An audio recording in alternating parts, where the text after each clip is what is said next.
How to fix keyboard not working properly on Windows 11. First, right-click on the Start icon and click on Settings. After that, click on Accessibility and scroll down until you see the keyboard under Interaction. Here you can enable on-screen keyboard. Close the window, go to the search bar and type in Run using the on-screen keyboard and click on Run.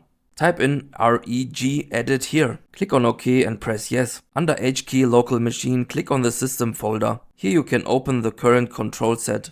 Click on Services. Scroll down until you find the folder i842PRT.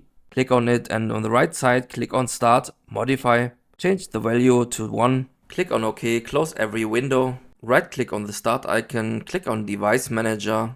Click on the small arrow under Keyboard, right click on your keyboard device and uninstall. Then all you need to do is to restart your PC and the problem should be solved. Don't worry about the uninstalled keyboard. It will be reinstalling automatically if you restart your PC. Thank you for watching and see you next time.